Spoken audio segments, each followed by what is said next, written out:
Hi everybody, Stephanie here from Instant Pot Basics and Beyond, where we teach you how to get the most out of your Instant Pot. Today we're going to talk chicken, just basic, boring chicken.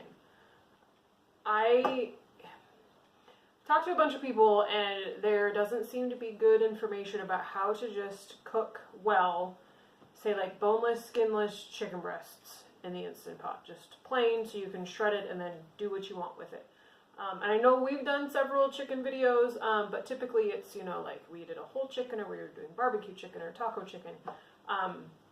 This is just straight up plain chicken, which may not seem very hard, but if you may or may not know, but boneless, skinless chicken breasts, while are low in fat, neutral, so they're good at a whole variety of things, are actually really hard to cook. For a variety of reasons. One, they have no fat, which means they can dry out really quickly.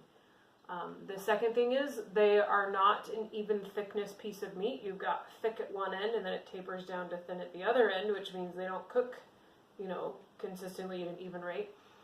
The other thing along with sizing is you have, like, chicken breasts aren't always the same size. We used to get them that I swear were like from a baby turkey, like they were huge. And then you get other ones that are like, And so when they say like, oh, 2 chicken breasts, it so annoys me when they just give you quantity of things like chicken breasts that vary so greatly in size. For something like that, I would rather have a weight, so then I can, go off of what I have and get the right quantity for the meal you're making. And, especially for the Instant Pot, the timing. It's all about the timing, right? And do we quick release? Do we natural release? I saw a thing yesterday where, because I was doing some research about this, you cooked it actually for 0 minutes and the whole, natural release was just the cooking time. So I hope that our video today, and then the link that I will share with you that gives more information and cooking times, will be beneficial to you and will help you cook perfect chicken every time. So I want to start first about talking about the sizing of chickens. Like I said, I've had some pretty massive chicken breasts, and unfortunately I don't have any of those to share with you today, just for comparison's sake, sorry. So on this plate I have, these are frozen boneless chicken breasts that I bought like in a bag at the store. So they're individually frozen, come ready to go. But I want to show you, I'm using tongs so I don't have to wash my hands and I don't get chicken all over my hands. So we've got this one. And then we've got this one. They came in the same bag. So you could say this is 2 chicken breasts, but, obviously, there's a great size difference there. And then we have this. This is chicken that I froze to my plate, apparently. Bought a package of fresh chicken breasts, didn't eat all of them, threw in a bag, threw them in the freezer. And again, this is not the same size as these. And then this is a whole bunch that got frozen together. I tried to separate them real quick, but it didn't work. So this is like 3 or 4 all stuck together, right? Which obviously is a different size than any of this. So the numbers I'm going to give you, the cooking times today, are based on a 10-ounce chicken breast. So get yourself a kitchen scale. Fancy, not fancy, I don't care. If you don't have one, you should get one. Super useful for many applications. So put your plate on there. I'll put my trivet on here. I actually already weighed these. Turn it on. So just in case you don't know how to use a scale, whatever you're going to weigh it in, you want it on first. Either put it on there and then turn it on, or hit 0 once it's on there so you're not accounting for the weight of the plate or the bowl or the pan or whatever you're using to weigh it on. And then you're going to stick your meat on there. So this little guy says it's like 4 7/8 ounces, which means it's almost 5 ounces. Okay, so that's half the size that we're talking about, right? If we're talking about a 10 ounce.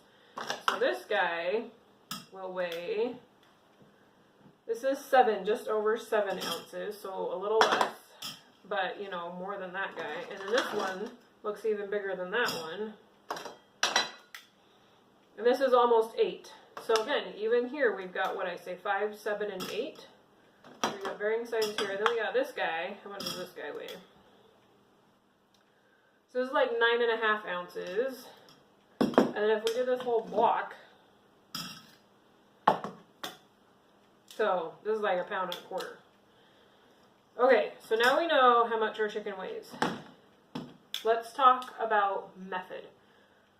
So the important thing, if you want all your chicken to turn out right and not be rubbery and dry and nasty, you want to cook chicken breasts that are all relatively the same size.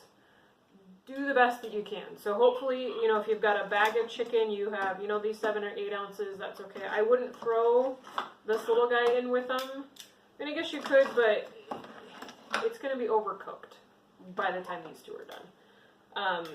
This guy, I probably wouldn't throw in either, just because he's all wound up tight. I mean, he'll eventually, he's probably thicker than these guys are. So I would start with chicken breasts that are relatively the same thickness and the same weight. The other thing we're going to do is, so like I said, we've done barbecue chicken, we've done those other chickens, but they're typically like in the bottom of the pot in sauce. This is going to vary in that we're actually going to cook them on the trivet. So they're up out of the sauce, which is also going to make for more even cooking. Sorry, trying to make good chicken over. So, just stick our trivet in there. The amount of water you use will vary depending on the size of your Instant Pot. So I have a 6 quart, and in a 6 quart, like we've talked about in many of our recipes, you only need about a cup of water. For a 3 quart, you need about 3/4 of a cup of water, and then if you're using an 8 quart Instant Pot, I use a cup and a half. Cup and a quarter or a cup and a half. Okay, so we have our trivet. The other thing is, feel free, you don't have to season these at all, but honestly, anything tastes better with a little bit of salt and pepper on it. If you know that you're going to use it for something specific, then you can season it towards that. You know, if it's going to go, you're going to use it for chicken enchiladas or something along those lines, then, you know, you can throw some Mexican seasonings, you know, some taco seasoning or stuff on it. What else? You know, if you want more like an Italian, whatever, you use more herbs, an herb blend. These, honestly, don't know what I'm going to do with them. So I am just going to put some salt and pepper on them. We're going to move that guy over there. So I'm just going to do these two. So like I said, the times I'm going to give you here in a minute are based on a 10-ounce chicken breast. So we said these are 7 and 8. So I'm actually going to go 1 minute less than the time specified. If I was cooking a bunch, you know, that little guy that are like 5 ounces, then I'd probably go like 2 minutes less. So if you're using frozen chicken and they're about 10 ounces, you're going to go with 12-minute cooking time plus a quick release. If this was fresh chicken, the only thing that changes is the cooking time. So if it's fresh chicken for 10 ounces, you're going to go with 8 minutes. But like I said, these are slightly smaller, so we're just going to knock a minute off the cooking time, and we're going to do a quick release when we're done. Because again, even after the time is off, when they're still in that hot, I was going to say chamber pot. When they're in the hot pot, they're going to keep cooking, okay? The goal is to only get them to 165 degrees in the fattest part of the chicken. So you want to get them out of there, because we're not cooking for that. Okay, so we are going to go manual. Don't use the poultry button. Manual, I said 1 minute less, 12. So we're going to do these 11 minutes. So when you're using your Instant Pot, you're going to push your setting buttons. Honestly, most of the time, I just use manual. Sometimes I use the buttons. So in manual, once you've set it for your time, it'll take it a moment so it knows that you're done and you've decided what you're doing. And then it will say on. Once it comes up to pressure, then it will put the time up here and it will count down until it gets done. And it'll beep once it gets done, and then it says an L, and then it counts back up, and that's just telling you it's keeping it on low, it's keeping it warm, and how long it's in that setting for. So lock your lid in place. You can line up the big part in the back, you can line up the arrows in the front, twist it on, set your venting valve to ceiling. It's going to be all wobbly. Okay, it's not until it comes to pressure that locks in place. The silver pin comes up and locks the lid in place, and you can't touch it.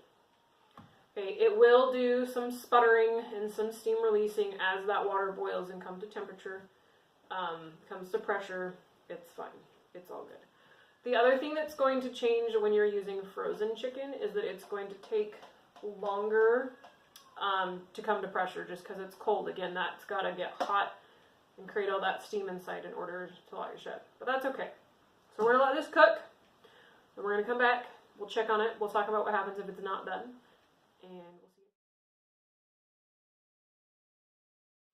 Hey everybody, we're back. So this cooked. I brought it down from pressure. I always like to throw a rag over the top when I do a quick release so that it doesn't like spew everywhere. Open it up. It was all sorts of steamy, but we got that out of the way. So we're going to pull our chicken out, and we want to temp it. So chicken is safe to eat when it's reached 165 degrees. So get out your handy dandy meat thermometer. Stick it in there. I'll make sure it's up to temp.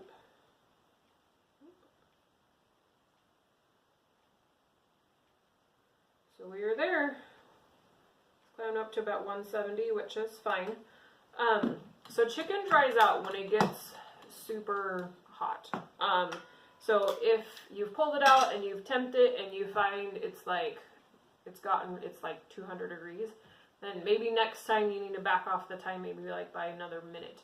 If it's not up to temp, if you had some super thick chicken and it's not up to temp, and if it's really thick and it's really like, over 10 ounces, you want to increase, by a minute or two, depending on how far over. But you can always stick it back in, put the lid on. If it's like 160 almost, but not quite there, put the lid on. You can just let it sit in the hot Instant Pot for like 5 minutes. If it's like, 150-ish, maybe put it in for another minute. If it's much less than that, I might give it another 2 minutes. And it shouldn't take too much longer to come up to pressure because it's still really hot in there. It is going to take a few minutes, but you don't want to cook undercooked poultry. That's not good for you. The other thing I forgot to tell you earlier is, remember I had my clump of chicken? You can't throw that clump of chicken in and expect that it's going to cook evenly. So you want to make sure that you have individual pieces of chicken. You can pile them in there, like if you needed to cook a lot more than 2 pieces of chicken. You can just stack them in there. I like to alternate mine just because I feel like you get maybe some better air circulation that way. Probably doesn't really matter. You can totally do boneless skinless chicken thighs this way. The timing's a little bit different. It is based on a 3-ounce chicken thigh. Fresh, you do 8 minutes. Frozen, you do 10 minutes in a quick release. You also do bone-in chicken breasts and thighs with or without the skin. And I don't remember the numbers on those. I'm going to put the link in the description so you can go read up if you want some more information on that. So I hope that this helps you have better cooked chicken in your Instant Pot. I would err on the side of underdone because you can always do it just a little bit more if you need to.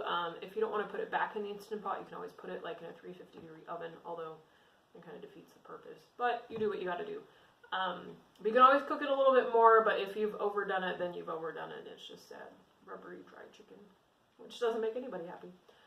Anyhow, so I hope that that helps, and I hope that if you're finding this information useful, that you will subscribe to our channel so you get notices when we're putting up new videos, that you will like, that you will share us with your friends, so that we can all become just Instant Pot experts. Have a great day.